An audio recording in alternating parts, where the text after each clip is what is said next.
Good morning, running community. How are we doing? Hope you're doing well. Day 43 for me today, and out today, going a little bit off-road as much as I can. I'm going to try and keep this video a little bit shorter because the last few have been pretty long, so if you have watched them, thank you very much.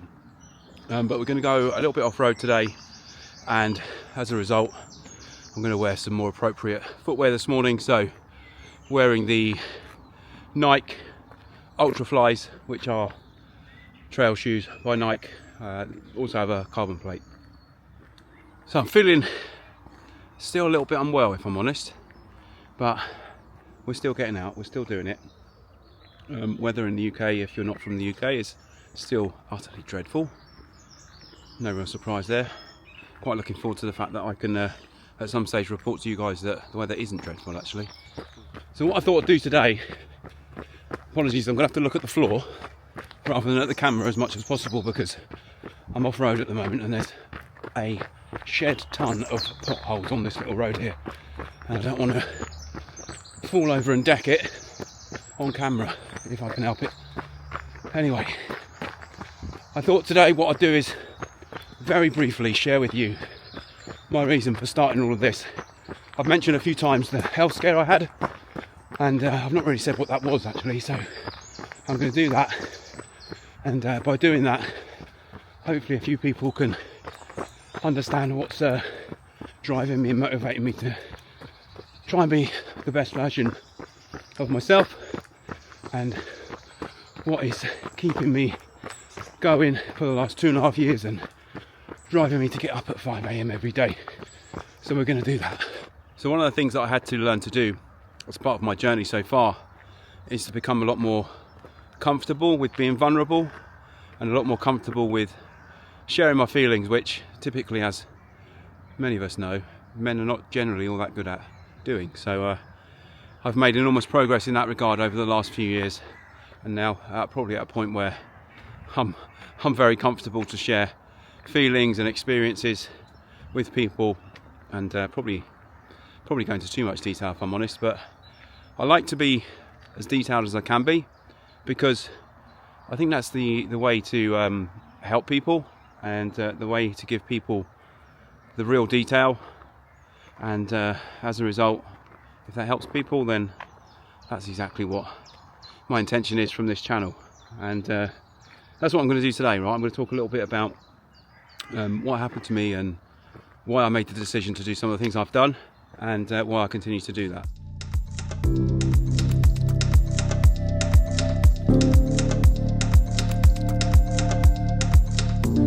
Okay, so where do we start? Nearly 3 years ago now, I started to notice that I was passing some blood when going to the toilet, and my immediate reaction to that was I thought I had colon cancer.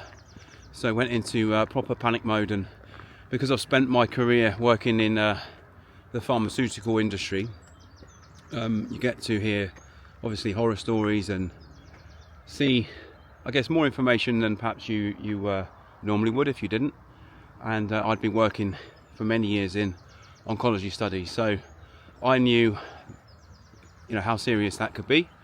And typically, when you start seeing that you're passing blood, if it is something to do with colon cancer, it usually means that it's at a fairly advanced stage in order for signs and symptoms to be showing. So I was in proper panic mode, was really concerned that I was about to embark on a journey that perhaps I wasn't going to be able to come back from, and it started to obviously put me into a real panic, and thinking all sorts of dark stuff about the fact that I was going to leave my children without a father, and I actually blamed myself a lot for it as well. I was very, very hard on myself. I've always been someone that probably is way too hard on myself all the time, and I started to blame myself that my lifestyle and my habits and drinking and not eating well were all to blame for the fact that I'd now got colon cancer, even though I hadn't, thankfully. But that's how my mind was working at the time. So I did the right thing almost immediately. So I immediately told my family what was going on, and forced my wife to make sure that I made an appointment with the doctor so that I could get things checked out. Now, I was very lucky that at the time I was working for a company that gave us private healthcare, so I was able to get a referral to a gastroenterologist pretty quickly, and it was only a week or so later where I was actually in the outpatients department over at Spire Health in Gatwick to have cameras and things stuck in places that I hoped would never have to have cameras put in them, if I'm honest. But at the time I was not in a good headspace. I was absolutely convinced that I was going to die, and absolutely convinced that I was going to come out of there with some sort of cancer treatment plan, because I was absolutely sure that I had bowel cancer, and that I was then going to be putting my family through a really, really difficult time until, and it sounds crazy to say it now, but until I passed away. That was my mindset at the time. And at the time, when I was having to actually go through the actual cameras in places that I didn't want them, hopefully you guys have never had to go through that, but if you have, you know that typically there's a big screen where you can actually watch what's going on, and those brave people that like to see something like that, then they watch that to see what's going on. It's not very often you get to see the your insides like that, but I couldn't watch it, because I just was convinced that I was going to see an awful mess of cancerous lumps and cancerous polyps and all sorts of things. So I wasn't able to watch it. But at the time, the staff really picked up on the fact that I was super uncomfortable, and they looked after me really well. And after not very long, to be fair, I mean, it felt a long time, because it's not a comfortable experience to go through, of course, so it felt a lot longer, but it wasn't really all that long, maybe 20-30 minutes of investigation and biopsies being taken. I think I had 16 biopsies taken at the time. I was back out and in recovery and having a nice sandwich not too long afterwards, and thankfully for me, they were able to give me feedback almost immediately, and told me that actually it wasn't any form of cancer, and it was actually a form of colitis and some diverticulosis that I was suffering from. And I can't even begin to tell you the relief that came over me. I felt like, although there was clearly, don't get me wrong, it's not nice to have colitis. It's actually a really horrible disease to live with, but it's way better than cancer, or at least in my eyes it is. So I was hit with this massive wave of relief, and almost felt reborn. I felt like, hey, Jodie, you've been given a second chance, and that's really was the starting point for me to embark on this journey.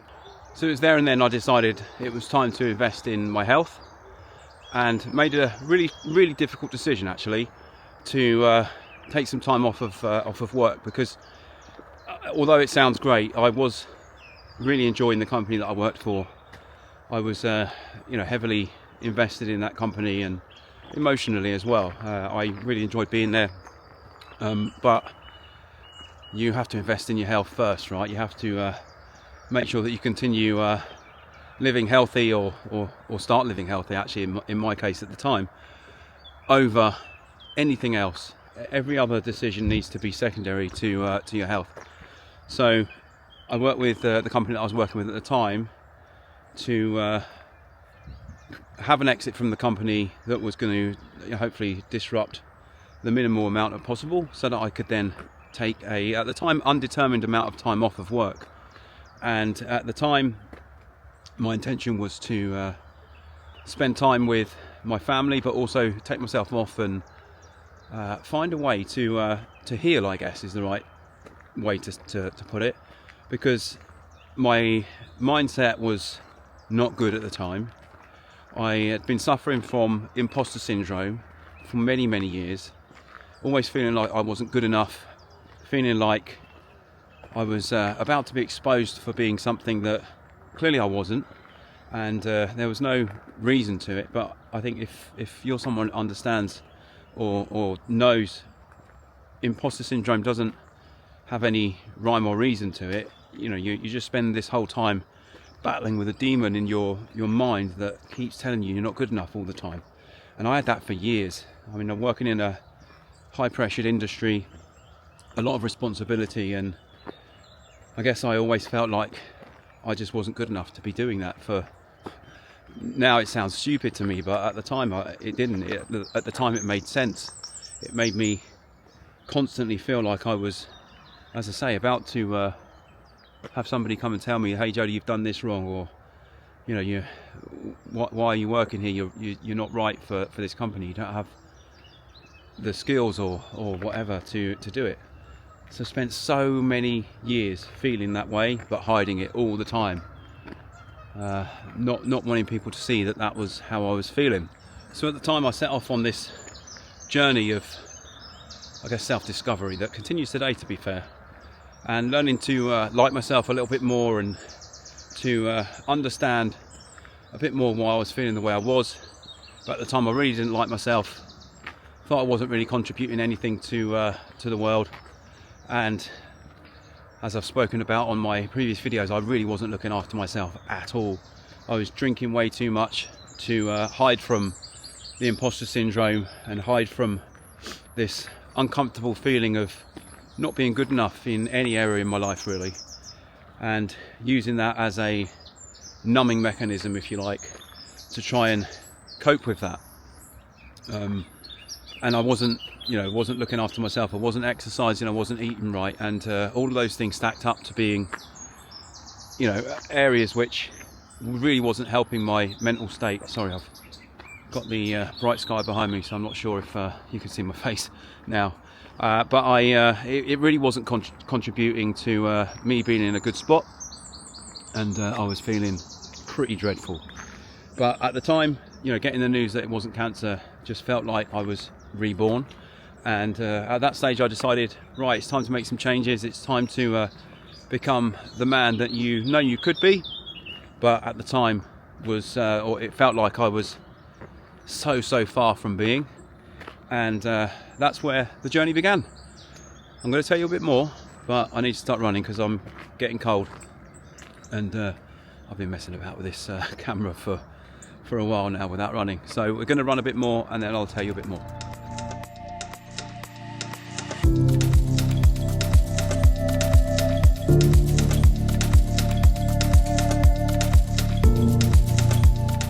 How nice is this? Little duck pond here, and there's a little duck swimming around in there as well. Anyway, so coming back to the topic, so I think you picked up now that I wasn't in a very happy place, and was prescribed something called Salafolk, which is for fairly mild colitis. But things didn't really improve, to be honest. Even though I was taking medication from a bleeding perspective, that continued for at least a few more months. But stopping work did help, I must admit, and took myself off and went on some big photography trips up into Scotland and the Lake District. Spent some time working on healing my mind and becoming a bit more comfortable with myself. But in terms of the colitis, that did continue for a while. I never really got any pain in my stomach. Usually it affects the lower intestine, and sometimes I had some mild discomfort in there, but not anything all that drastic. But it was really only when I started actually really investing in exercise that I noticed some crazy changes to my condition and the effects it was having on me. So I spent an awful lot of time fixing my mind, my mindset, understanding why I was feeling the way I was feeling, and doing some nice things photography wise, going up into Scotland and the Lake District, spending time just generally on my own, which is not something I've been very comfortable with doing for a long time. Not someone that generally likes to be on my own all that much, but I spent some time doing that to become a bit more comfortable with who I was, and just generally not to feel like I was a failure anymore. Weirdly, the funny thing is, after 3 years and now being in a very different place, saying that stuff it sounds really weird to me. Even me saying it about me to me sounds really strange, but it's the reality of where I was at. But when I really noticed some significant changes to my condition and the bleeding that was associated with colitis, as I mentioned, was when I really stepped up my exercise game, and when I started doing a lot more running and committing to exercise, committing to things like yoga, weight training, running, stretching, all of those things, is when I noticed a significant difference. And actually I got to the point where, after upping my prescription for Salifolk, as I mentioned before, to nearly double the dose that they were giving me to try and get the bleeding under control, the only way to actually really get it under control was to continue with what I was doing and to focus on much healthier living, both from a nutrition perspective and also from a just a general fitness perspective. So after nearly 1,300 miles in the last calendar year of running, and many hours of gym work and, as I say, yoga, Pilates, things like that, I decided to really even up further my running, as you guys know, because this is what this channel's become about. And since doing that, my symptoms have completely gone. And they say that colitis can never be, it always remains and will be in a dormant state, but I am at the point now where it's completely under control. There's no symptoms, no signs, no pain, no bleeding, nothing, and it's been like that for a long time. And I can't think of any other way to say that there's a reason for it, other than the fact that I've invested so much in my fitness and health as well, in terms of my eating habits. I mean, I don't eat almost any red meat anymore. In fact, I don't eat much meat at all. I have as much raw food as I can, and eat things like avocados and at least 4 or 5 bits of fruit every day. But the fitness side of things and keeping myself in as good a shape as I can at my age has been transformational. And I'll touch wood if there was any wood around it, but my symptoms are gone, and as far as I'm concerned, it's because of this commitment to running. So that's why I'm doing what I'm doing. That's why I'm on day 43 today. That's why I am still working out in the gym as much as I can, and why I continue to do what I'm doing. So now you know the journey. Now you know why I do what I do, and hopefully, if you're anyone that does have any familiarity with what I've just talked about there, then there is hope. There is a way to get that under control, and it does involve quite a lot of hard work.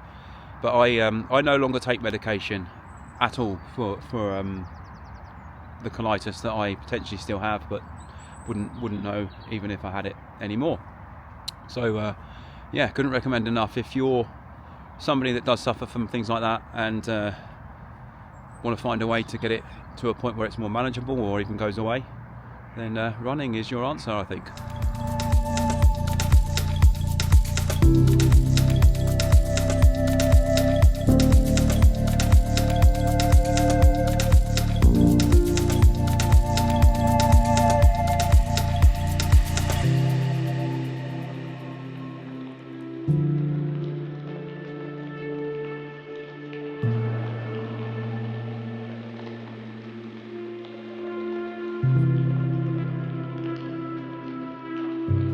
Okay, about 0.3 of a mile from home now, I think. So I'm going to end the video here. But I thought I'd actually come down this little bridge under a river. I've never actually been here before, despite living here for almost my entire life. So yeah, some local artworks. Why not? Anyway, I hope you've enjoyed the video today. I know that I covered quite a few different topics. I hope it's been helpful.